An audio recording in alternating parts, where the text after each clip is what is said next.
વિસાવદરના ધારાસભ્ય ગોપાલ ઇટાલિયા તેમના જ મત વિસ્તારના જે ખેડૂતો છે તેમના પડખે આવ્યા છે ને મામલો મગફળી ખરીદીનો છે। જે પ્રકારે રાજ્યની સરકારે મગફળીના ટેકાના ભાવની ખરીદીની વાત કરી છે, પરંતુ તેમાં શું હાલાકી થઈ રહી છે તે મામલે જ વાત કરવી છે। વૈષ્ણવજન તો તેને કહીએ જે પીડ પરાઈ જાનાને રે।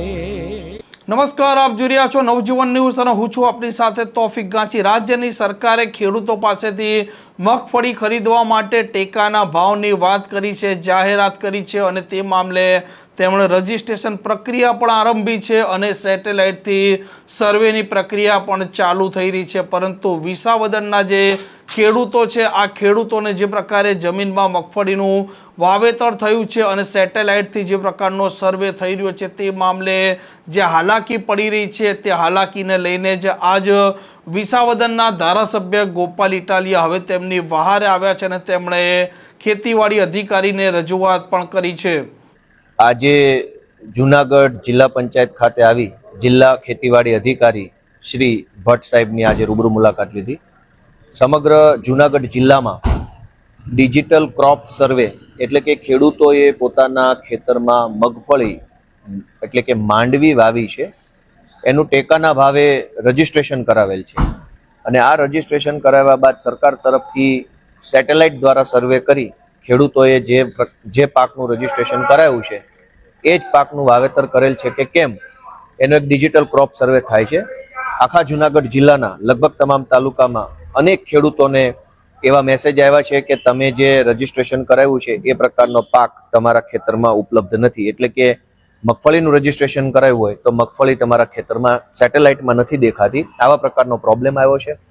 આખા જિલ્લાના ખેડૂતો વતી આજે જિલ્લા ખેતીવાડી અધિકારીશ્રીને મેં રજૂઆત કરી છે।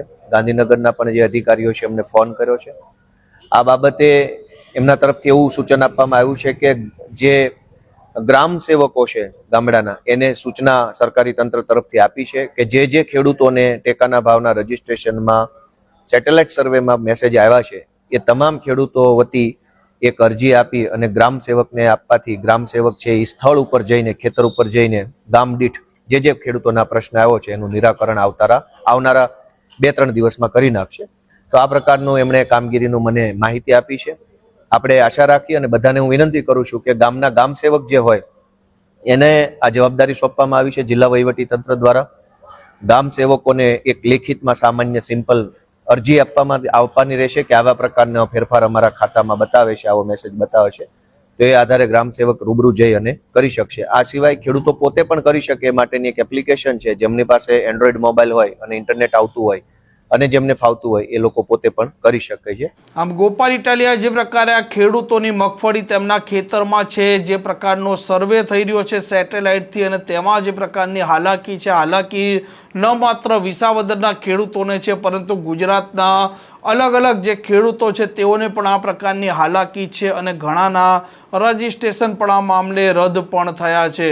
આ પ્રકારના સમાચાર પ્રકારના અહેવાલ માટે નવજીવન ન્યૂઝ ચેનલ જોવાનું ને સબસ્ક્રાઇબ કરવાનું ભૂલતા નહીં। નમસ્કાર।